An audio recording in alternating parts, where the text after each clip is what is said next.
Shalom, salam sejahtera bagi Bapak Ibu, Saudara-saudara, anak-anak yang dikasihi oleh Tuhan Yesus Kristus. Berjumpa kembali bersama saya Pendeta Eka di dalam renungan firman Tuhan pada hari ini, hari Senin 18 Juli 2022. Sukacita dan damai sejahtera dari Tuhan Yesus Kristus kiranya menyertai hidup kita sekalian. Puji nama Tuhan. Sampai pada pembacaan firman Tuhan hari ini, Amsal yang ke-18. Kiranya firman Tuhan yang kita baca, renungkan, sungguh memberkati hidup kita sekalian. Baik Bapak Ibu Saudara-saudara, sebelum kita akan merenungkan bagian firman Tuhan hari ini, kita akan berdoa. Tuhan Allah Bapa di surga yang kami puja, sembah di dalam nama Tuhan Yesus, kami mengucapkan syukur dan terima kasih kepada Tuhan yang memelihara hidup kami sampai pada hari ini. Dan kami mau terus memelihara hati dan pikiran kami dan menjaganya untuk selalu dekat dengan Tuhan. Karena itu kami mau terus mendengar, merenungkan firman Tuhan. Kau mampukan kami untuk dapat memahami apa yang Kau firmankan. Kau juga menolong kami untuk kami menjadi pelaku-pelaku firman dalam kehidupan kami setiap hari. Terima kasih Bapa, terpujilah namamu, inilah diri kami sedia belajar firman Tuhan. Demi nama Tuhan Yesus Kristus kami sudah berdoa. Haleluya, amin. Saya akan membacakan Amsal 18 ayat 1-24. Demikian firman Tuhan.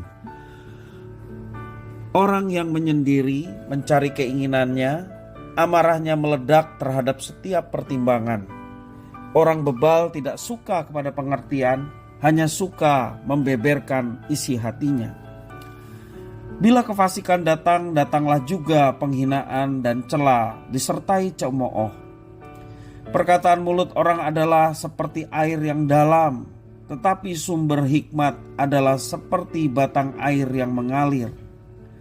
Tidak baik berpihak kepada orang fasik dengan menolak orang benar dalam pengadilan.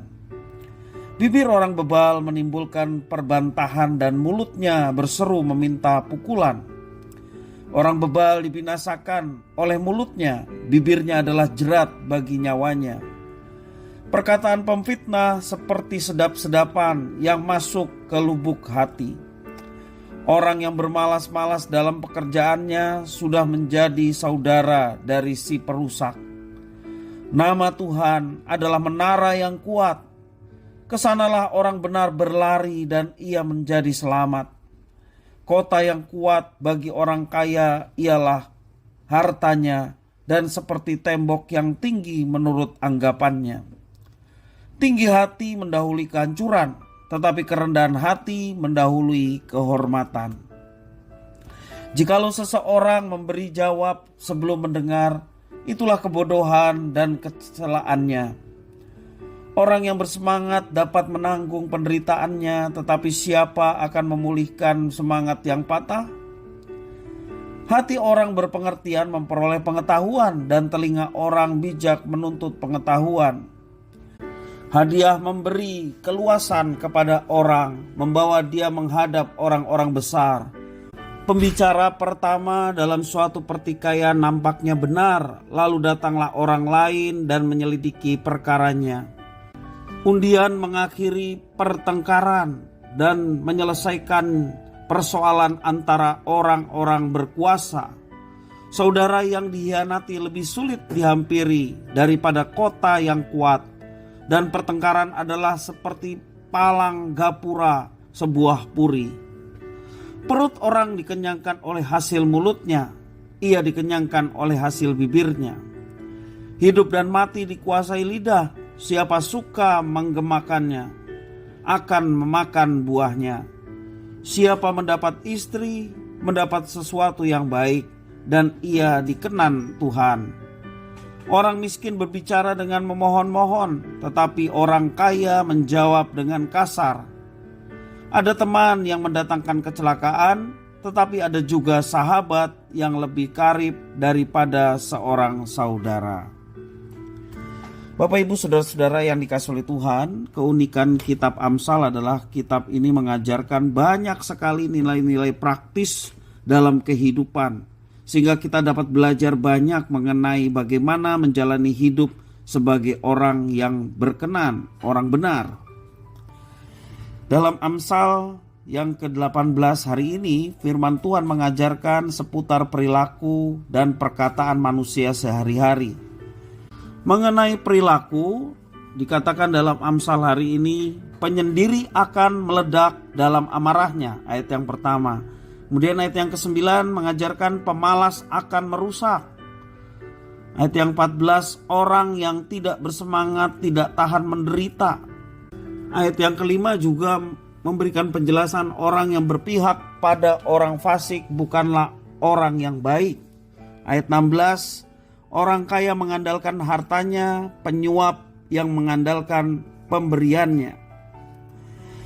Ada berbagai perilaku yang disoroti oleh penulis Amsal karena semua itu terjadi dalam keseharian kita dan agar kita belajar daripadanya.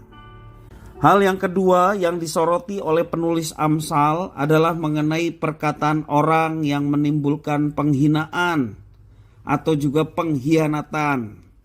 Ada pertikaian dan juga pengaruh yang kuat.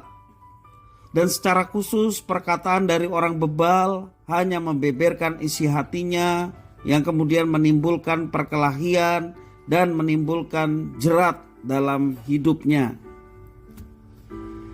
Jika demikian, lalu apa yang seharusnya kita lakukan dalam hidup ini? Penulis Amsal menyebutkan beberapa hal apa saja yang harus kita lakukan di dalam kehidupan ini.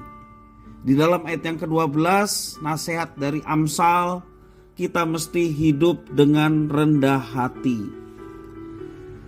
Yang kedua, di dalam ayat yang ke-15 dijelaskan bagaimana kita hidup, kita mesti berpengertian.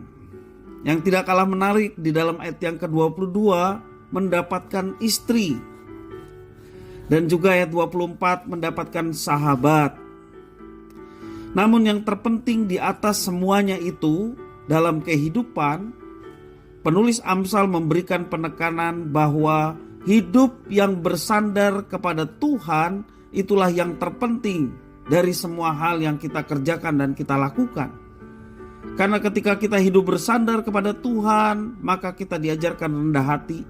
Hidup bersandar kepada Tuhan menambah pengertian dan hikmat kita. Hidup bersandar kepada Tuhan, kita diberkati dengan keluarga dan orang-orang yang ada di sekitar kita menjadi sahabat kita. Menarik sekali penulis Amsal menggambarkan Tuhan sebagai menara yang kuat. Bapak ibu saudara-saudara, pastilah di dalam kehidupan kita banyak kali kita mengalami persoalan dan kesulitan dalam menjalani kehidupan kita. Kalau penulis Amsal menggambarkan Tuhan sebagai menara yang kuat, ketika hidup kita dipenuhi hal-hal yang menakutkan ataupun kita mengalami banyak persoalan dan kesulitan, diajarkan oleh Amsal berlarilah kepada Tuhan karena Ia mampu melindungi hidup kita dengan kekuatan kuasanya. Di dalam Tuhan ada keselamatan, di dalam Tuhan ada perlindungan. Karena Tuhan Allah adalah menara yang kuat bagi setiap orang yang berlindung kepadanya. Mari Bapak Ibu saudara-saudara yang dikasihi oleh Tuhan, apapun persoalan hidup yang sedang kita alami, berlarilah kepada Tuhan, bersandarlah kepada Tuhan, diberkatilah orang yang mengandalkan Tuhan dan menaruh harapannya pada Tuhan. Karena dengan berharap dan bersandar kepada Tuhan kita mendapatkan kekuatan, dan Tuhan memampukan kita untuk menjalani semuanya. Bahkan Dia yang akan menolong, memberikan jalan keluar terhadap persoalan, tantangan, kesulitan, apapun yang sedang kita alami saat ini. Mari kita merendahkan diri di hadapan Tuhan. Dia sumber segala kekuatan dan hikmat yang akan memenuhi kehidupan kita dengan hikmat dan kekuatan yang daripadanya. Kiranya firman Tuhan memberkati kita sekalian. Kita berdoa. Tuhan Allah Bapa di sorga, yang kami puja, kami sembah di dalam nama Tuhan Yesus. Kami mau sebagai anak-anak-Mu senantiasa berdekat, bersandar kepada Tuhan. Karena itulah kekuatan kami satu-satunya. Kami tidak mau mengandalkan diri kami juga kepada orang lain. Walaupun kami sesehari bersama-sama dengan orang lain, tetapi kami mau bersandar kepada Tuhan sehingga ketika kami menghadapi apapun, termasuk juga kesulitan, persoalan yang sedang kami alami. Kami dikuatkan, kami diteguhkan, kami memiliki pengharapan.